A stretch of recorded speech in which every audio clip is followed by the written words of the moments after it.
दोस्तों नमस्कार। अपने बात कर चुके थे वन वर्ड की, 10 वन वर्ड मैंने पिछले वीडियो में आपको बताए थे।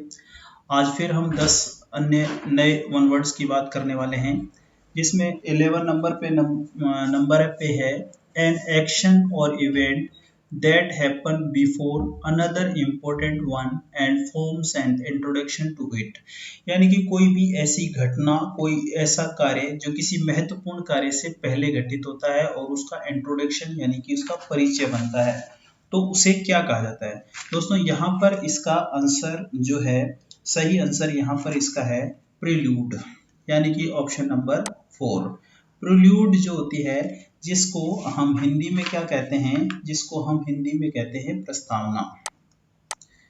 प्रस्तावना यहाँ पर ये सही आंसर है। फॉरवर्ड आगे बढ़ना होता है। प्रीडिसेसर, प्रीडिसेसर क्या होता है भाई? प्रीडिसेसर जो होता है पूर्वोद्धा होता है।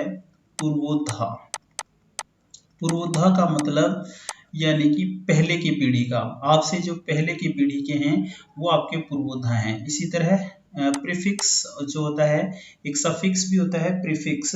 प्रीफिक्स को प्रत्यय कहा जाता है, हिंदी का जो प्रत्यय होता है वो प्रीफिक्स है। बट यहाँ पर हमारा आंसर है प्रिल्यूड। आगे क्वेश्चन की बात करते हैं। अगला क्वेश्चन है place where astronomical observation are made. ऐसा प्लेस जहां पर अंतरिक्षीय गतिविधियों का ऑब्जर्वेशन किया जाता है, तो ऐसे प्लेस को क्या कहा जाता है? दोस्तों ऐसे प्लेस को ऑब्जर्वेटरी कहा जाता है। जैसे जयपुर का जो जंतर मंतर है वो प्राचीन काल का ऑब्जर्वेटरी था, एस्ट्रोनॉमिकल ऑब्जर्वेशन के लिए था, तो उसको ऑब्जर्वेटरी कहा जाता है। और ऑब्जर्वेटरी को हिंदी में कहा जाता है वेधशाला। वेधशाला जो होती है जहां पर खगोलीय घटनाओं का अध्ययन किया जाता है, जहां से दूरबीन के माध्यम से। लेबोरेटरी दोस्तों आपको पता ही है प्रयोगशाला होती है। और एस्ट्रो लाइब्रेरी जो होती है अंतरिक्षीय गतिविधियों के संबंध में जो ज्ञान के लिए लाइब्रेरी होती है, उसको एस्ट्रो लाइब्रेरी कहा जाता है। और एक होती है एस्ट्रोफेरी।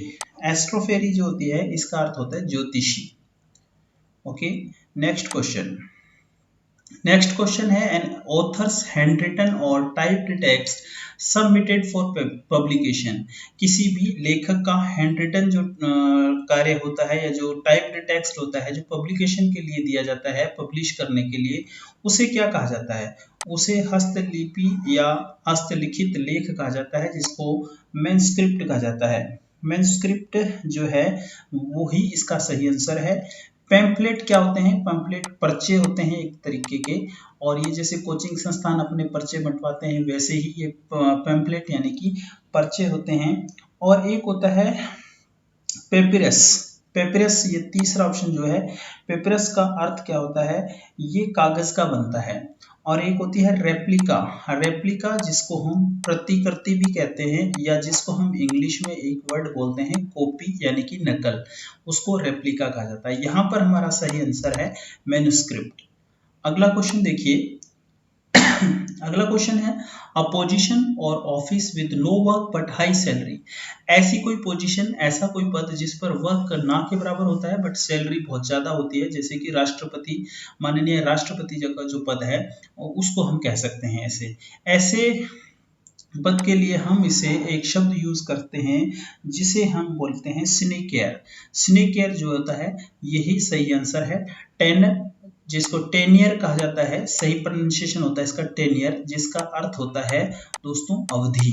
तो ये इसका आंसर नहीं है बट इसका आंसर है। व्हाइट कॉलर जॉब होती है, व्हाइट कॉलर जॉब भी होती है जिसका अर्थ होता है ऊंची जॉब होती है, ऊंचा वेतन होता है इसमें और बड़ा कार्य करना होता है। मोनार्की जो होता है, मोनार्की क्या होता है? मोनार्की साम्राज्य को कहा जाता है, साम्राज्य। और जो साम्राज्य का जो हेड होता है उसको मोनार्क कहा जाता है। मोनार्क जिसको हिंदी में कहा जाता है सम्राट, और ये मोनार्की होती है साम्राज्य। बट हमारा यहाँ पर सही आंसर है सिनेकेयर। अगला क्वेश्चन देखिए। अगला क्वेश्चन है पार्टनर इन क्राइम। जो अपराध में साथ देने वाला व्यक्ति होता है उसे क्या कहा जाता है? दोस्तों ऐसे व्यक्ति को अकम्प्लिश कहा जाता है। ये होता है अपराध में साथ देने वाला व्यक्ति। अपराध में साथी जो होता है उसको अकम्प्लिश कहा जाता है। बट दोस्तों ये जो अकम्प्लिश है ये नाउन है, एक नाउन है जिसको आप हिंदी में संज्ञा कह सकते हो, ये संज्ञा है। बट एक वर्ड और होता है ACCOMPLISH, ये और ये स्पेलिंग सेम है, बस यहाँ पर CE है, यहाँ SH है। बट ये अकम्प्लिश जो होता है ये वर्ब है और इसका अर्थ होता है मेहनत से पूरा करना, मेहनत से पूरा करना, और ये एक वर्ब है अकम्प्लिश, और ये अकम्प्लिश जो होता है नाउन है जिसका अर्थ होता है अपराध में साथी। इस अकम्प्लिश का अर्थ होता है मेहनत से पूरा करना। असिस्टेंट आपको पता ही होता है सहायक होता है, हेल्पर भी आपको पता है सहायक होता है। और ये है word L by. L by इसको कहा जाता है अन्यत्र उपस्थित होना, इसका अर्थ होता है अन्यत्र उपस्थित होना, अन्यत्र उपस्थित होना एल बाय का अर्थ होता है। ठीक है, अगले क्वेश्चन को देखिए। अगला क्वेश्चन है a general act of forgiveness और पार्डन। दोस्तों फॉरगिवनेस का अर्थ होता है माफी, माफी, और पार्डन का भी यही अर्थ होता है। यहाँ पर सही आंसर जो है इसका एमनेस्टी होता है, और एमनेस्टी का अर्थ होता है सामूहिक, सामूहिक क्षमादान। यानी कि जैसे हड़ताल है, हड़ताल में बहुत सारे लोग हैं और मिलकर किसी सार्वजनिक संपत्ति को उन्होंने नष्ट कर दिया और उनको एक साथ अरेस्ट कर लिया, ऐसे लोगों को फिर एक साथ उनको माफ करना जो है वो सामूहिक क्षमादान है, सामूहिक माफी है, तो उसे एमनेस्टी कहा जाता है। और इंग्लिश डिक्शनरी में इसका एक अर्थ और भी मिलता है जिसका अर्थ होता है राजनीतिक क्षमा, राजनीतिक क्षमा, इसको राजनीतिक क्षमा भी कहा जा सकता है। तो यहाँ पर जनरल एक्ट ऑफ फॉरगिवनेस और पार्डन का सही आंसर होगा एमनेस्टी। बट इमेनिसिपेशन क्या होता है? इमेनिसिपेशन जिसको हम हिंदी में एक वर्ड यूज करते हैं मुक्ति, और एक होता है ग्रेटिफिकेशन। ग्रेटिफिकेशन दोस्तों सेटिस्फिकेशन ही होता है जिसका अर्थ होता है संतुष्टि। ग्रेटिफिकेशन सेटिस्फिकेशन का सिनोनिम होता है। एक होता है बेनेडिक्शन। बेनेडिक्शन जो होता है ये ब्लेसिंग होती है, अर्थात ये आशीर्वाद को कहा जाता है, आशीर्वाद को या ब्लेसिंग को, ब्लेस करना किसी को बेनेडिक्शन कहलाता है। हमारा आंसर है एमनेस्टी। नेक्स्ट क्वेश्चन देखते हैं। नेक्स्ट क्वेश्चन है place where arms and weapons are store. Weapons, weapons होते हैं दोस्तों हथियार, ऐसा प्लेस जहां पर हथियार को स्टोर किया जाता है। दोस्तों ऐसे प्लेस को आर्सेनल कहा जाता है, और हिंदी में इसका अर्थ होता है शस्त्रागार, शस्त्रागार। और एक होता है दोस्तों किन, KLIN, जिसका अर्थ होता है भट्ठा, भट्ठा जहां पर ईंटें बनती हैं। और एक होता है ग्रेनरी, ग्रेनरी जिसको हम धान्यागार कहा जाता है, घर में जो अनाज रखने का स्थान होता है उसे कहा जाता है। और दोस्तों एक होता है टेनरी, टेनरी का अर्थ होता है चमड़े का कारखाना, चमड़े का कारखाना, ये टेनरी होता है। हमारा सही आंसर है आर्सेनल। अगले क्वेश्चन की बात करते हैं। अगला क्वेश्चन है एनिमल्स लिविंग इन वाटर। ऐसे एनिमल जो वाटर में रहते हैं दोस्तों इनको एक्वेटिक कहा जाता है। एक्वेटिक का मतलब ऐसे जीवों को जलीय जीव कहा जाता है।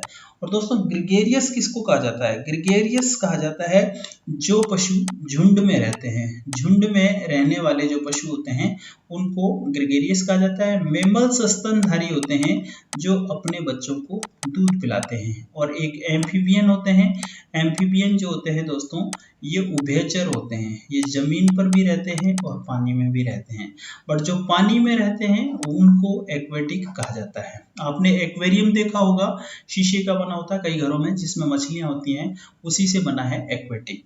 नेक्स्ट क्वेश्चन, अगला क्वेश्चन है person who steels the writing of others. ऐसा व्यक्ति, स्टील्स माने चुराना, ऐसा व्यक्ति जो दूसरों के लिखे को चुराता है और अपने नाम से प्रकाशित करता है, तो दोस्तों उसको प्लेजरिस्ट कहा जाता है। प्लेजरिस्ट का अर्थ होता है साहित्यिक चोर, साहित्यिक चोर। साहित्यिक चोर इंग्लिश लिटरेचर में दोस्तों विलियम शेक्सपियर को कहा जाता है, क्योंकि विलियम शेक्सपियर, ऐसा कहा जाता है इंग्लिश लिटरेचर में कि विलियम शेक्सपियर से पहले एक लिटरेचर में महान एक व्यक्ति व्यक्ति हुए थे क्रिस्टोफर मार्लो। क्रिस्टोफर मार्लो के नोवेल, उन्होंने काफ़ी नोवेल लिखे थे, कहानियाँ लिखी थी।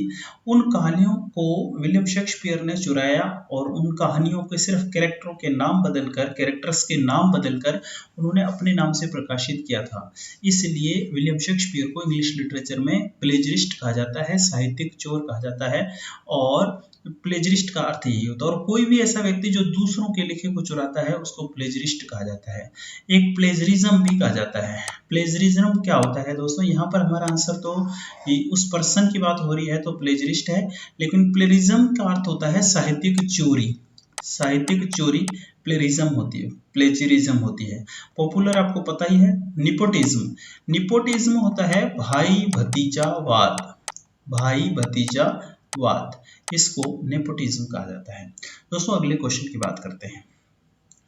अगला क्वेश्चन है, legal agreement that allows someone to use a building और land for a period of time usually in return for rent. Return ये वाला रिटर्न नहीं है दोस्तों, रिटर्न ये वाला है, रिटर्न। यानी कि ऐसा कोई एग्रीमेंट जब आप कोई बिल्डिंग या कोई जमीन आप किराए पर लेते हैं तो उस ओनर और आपके बीच में जो रिटर्न एग्रीमेंट होता है उसको क्या कहा जाता है दोस्तों, उसको लीज कहा जाता है। लीज, अपने कई बार आपने सुना होगा उसने लीज पे जमीन ली है, लीज पे ये बिल्डिंग ली है, तो उसे लीज कहा जाता है दोस्तों। एश्योरेंस क्या होता है, एश्योरेंस जो है उसको कहा जाता है सहमति। और डील होता है लेन देन, डील होता है लेन देन, एश्योरेंस होती है सहमति, और बॉन्ड होता है वचन पत्र या शपथ पत्र एक तरीके का होता है। जैसे अगर आप गवर्नमेंट, कई ऐसी गवर्नमेंट जॉब्स हैं, कई ऐसी सरकारी नौकरियों में जहाँ ट्रेनिंग दी जाती है सरकार के द्वारा, जैसे पुलिस या फौज की, उसमें बॉन्ड भरवाया जाता है। कई प्राइवेट कंपनियां भी बॉन्ड भरवाती हैं, अर्थात एक शपथ पत्र लेती हैं, वचन पत्र लेती हैं कि आप बीच में छोड़ के नहीं जाओगे, और अगर आप बीच में छोड़ जाते हो तो आपको पूरा हर्जाना देना होता है। तो उस वचन पत्र या शपथ पत्र को बॉन्ड कहा जाता है। तो हमारा आंसर यहाँ पर ये नहीं है, हमारा आंसर है लीज। तो दोस्तों कल या पिछले वीडियो में हमने 10 वन वर्ड पढ़े थे, आज के ये 10 वन वर्ड और हमने पढ़े। आपको कैसे लगे हैं जरूर बताइएगा कमेंट बॉक्स में जाकर। और अगर आपको ये मेरे बनाए हुए वीडियो अच्छे लगते हैं तो चैनल को सब्सक्राइब जरूर कीजिए, अपने दोस्तों के बीच में शेयर जरूर कीजिए, और कमेंट बॉक्स में लिखिए कि आपको कैसे लगते हैं ये वीडियो। धन्यवाद।